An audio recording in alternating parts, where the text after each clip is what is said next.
Richard Chamberlain's in that. And you better know what you're looking at to understand what's happening back and forth. We saw that movie, and my former son-in-law says, "Did they all die?" I said, "Huh?" It was just beyond him. You being a scholar, Tom, would probably, you have to go rent that movie. It's like, what's the one time? The Last Wave. Any of the Peter Weir films. Okay. And he did one, Picnic at Hanging Rock. And it's a story about two girls who disappear on a picnic in the bush. And they were never found. And the lore is that they disappeared into the rocks. Now, if you ever look at any pictures of the bark paintings or the rock paintings in Australia, some of the figures do not have mouths. And when somebody asked an Aboriginal one time, why don't they have mouths? Spirits don't eat. Huh. That was their thinking. I mean, we use a mouth to eat and speak. Right. In other words, they don't have to speak either. Well, spirits wouldn't speak. Right. But that was an interesting concept, and that's how the Aboriginals did it. Huh. So, I sound like a story I'm not, believe me. But it's quite a fascinating culture. What's this little... That was made by Georgi, the aeronautical engineer from Bulgaria. That was just an example. This is that high-tech material that's very expensive, very hard to... this is not... I really wouldn't sell it unless you offered me $100. Oh, okay. No, No. I really don't want to sell it. But that's just... It's not that great a flying boomerang for me. Now, somebody else might get a lot out of it. But this is... I don't know what they use the material for. It's a metal base, and it really eats up his tools. That's the problem. Something like this would probably sell for $35 because if you're making production, because you wear out, you're cutting tools quite rapidly, and so that's what that was. They just hang it on the wall there. I mean, there's all kinds of stuff. Now, you know, some of these just supplies that I use in my day-to-day. This is my spirit stick, and I want you boys to be sure to get one of each of these. We did this yesterday outside. Didn't we? Did you get a picture of that? Yeah, we sure did. Oh, okay. Oh, that's right. Yeah, throw in the yardstick. Throw in the yardstick. Yeah, throw in the yardstick. Sure did.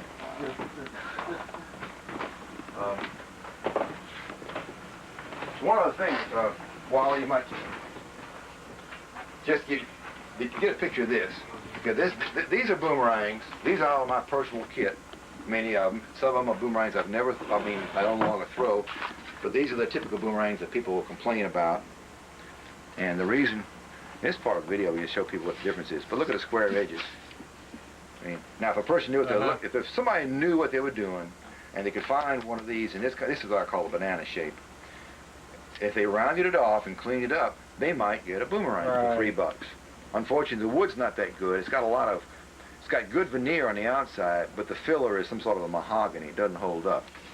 And then you get this this one's hilarious. If you ever read the instructions, hold the boomerang between thumb and index at the shorter, broader part in such a way that the longer part points to the throwing direction and the even part turns to the outer side on throwing. The best throwing angle is 45 degrees informed by the boomerang. It goes on and on and on. It's really, I bought this at Pier 1 for $3.99, made in Germany.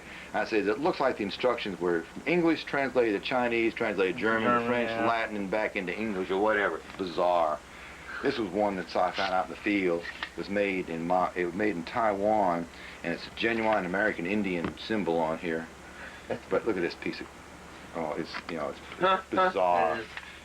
And so, people say, Richard, you ought to do something about all the boomerang people say. I said, no, the greatest thing in the world. When you finally get a real boomerang, you can't believe how great they are. Yeah, exactly. This is okay, something you won't see anymore. Jeff Lurie, this is silky oak plywood. And when he first started making boomerangs for me, you can't really tell on this because it's all stained, he made anywhere from a 12-inch size on to a 22-inch size in this. And what you have to look at is the leading edge is all on one end, trailing edge is all on this end. But if you know your boomerang, it's trailing, leading, leading. It's spinning this way. Because the Aboriginals, that's how they made their boomerangs. If you look at an Aboriginal boomerang, it's made the same way. So people who would get these boomerangs say, that can't work because it's made wrong. But Jeff knew what he was doing, and Aboriginals knew what they were doing, and they made boomerangs that work. But they were tricky boomerangs, and I found that people either loved them or hated them. And eventually I phased them out, except for Jeff Lurie's hooks, which I sold a ton of those. This is one of the early distance hooks, which I would sell for like $15, even back when I first began business. And it's probably a 55 to 60 yard boomerang. But every time I got a shipment of hooks in from Jeff, they'd be slightly different, because Jeff had a blank, and he'd slap it on his wood when he got an order from me, and he'd draw it out. And in a shipment of 20, I might get 3 distinct sizes from the same blank. His creation. Yeah, this is one made by Stick Around that they never marketed. This is just an Omega that Jim Parker liked. Has little weights in it. There's a Barnaby Roo. I'm just looking for something special. There's a witchy-proof contest hook made like the one I used in Washington. What's that word, witchy-proof? Witchy-proof. There's a thing called the witchy grub. It's an animal parasite, and there's a lot of cattle industry in Australia.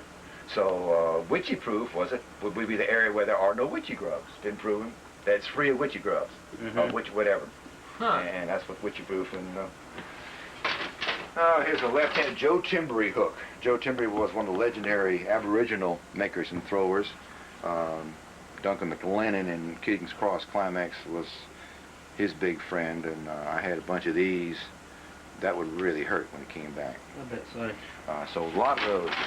I'm looking for something else. Darnell. There's a Gundawara boomerang. Now this is another classic old time, which we'll call it old time. Let's say anything before 1980 is old fashioned. Okay. I'd say before 1985 is old time, frankly. This is 6mm, this is coach wood, and the Gundawara Boomerang Factory, Gundawara, Australia, they would burn the backs. They made beautiful boomerangs, used a French polish on them. This sold for like $6 originally.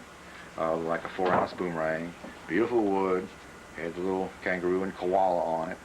I went out and threw one of these one day after throwing in Colorado's, and this thing just took off. The wind just carried it away. I couldn't believe. Got my lightweight seagull out there and popped it out there, and the wind came right back to me. I said, "Woo, technology's changed." A couple of early Michael Gerben gel boomerangs. That's a little 7 my son made up for me. This is an Eric Darnell, but was not for sale. Here's the Rusty Harding. Another Jeff Lurie, been broken. Look in this box here. So you can see there's been a lot of boomerangs over the years. This is a Peter Cashin boomerang. Peter's from Virginia, Sterling, Virginia. Some Adam Carroll Australian boomerang. I wish he'd make those. That's a nice little boom. I'm looking for something else in here to show you. Special. These are Gundawara.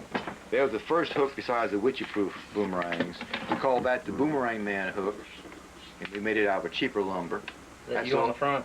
Not hardly. That sold for like $5. That was the better grade wood. That was sold for $8. Oh, wait a minute. What am I on hold here? Are you out of film? No. No, I'm still going. It says hold, but I'm still going. Okay, as long as they're on. Anyway, these are nice. They were easy on the hands. I haven't thrown these in ages and ages and ages. But I used to get boomerangs in raw, ready to fly, but not painted. And I would stain. I use a stain and then a lacquer finish, and sell the boomerangs that way. I had lots of time and no money. What I'm trying to do is show you, just give you an overview of some shapes that you'll never see again. This is a boomerang that was modeled after one of Barnaby Roo's Dead Duck series. And we call this the crazy, I forget what we called it. I can't remember. We had a name for it. But Barnaby called it. Crazy. Yeah, it is crazy. But it's kind of like a tri-wing boomerang when you look at it. People are flying boomerang for it in this day. Here's a Neil Camlinson symmetrical wing boomerang. And then this is a fellow who was a fireman. He's up in Muscatine, Iowa. And he made boomerangs out of plexiglass. Wow. And they were hard in the fingers. But this one would light up when it passed between you and the sun, this red one.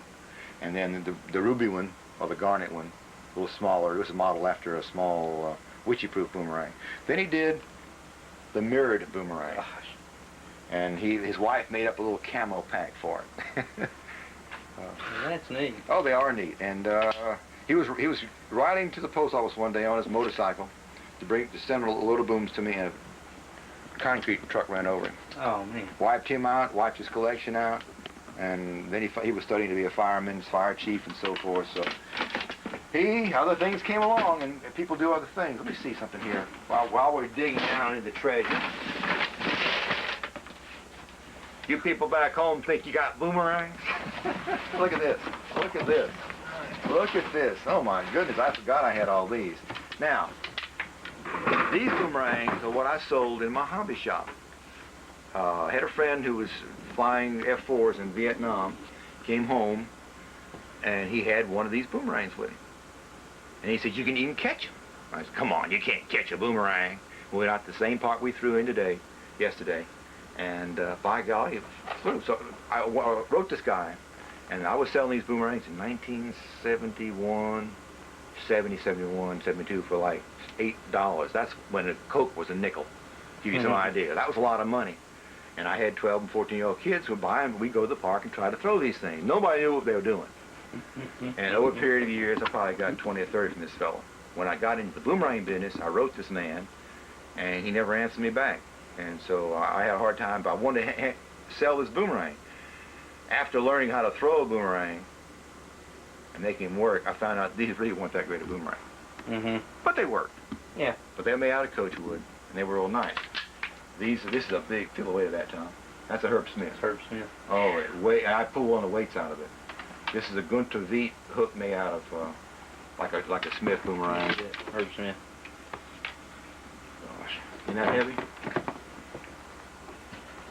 This one right here, the Challenge 84, that the Land's End deal, and all the competitors all signed this. The Aussies on one side, and the Americans on the other side. Nope, all over it. Dennis Maxwell, that's what I was trying to think of earlier. This is another Herb Smith. Herb likes big, heavy boomerangs. Look at this. Damn. Yes, sir, that'll pull your arm off. Huge, you're not That kidding. will pull your arm off, believe me. You have any of those two-handed throwing?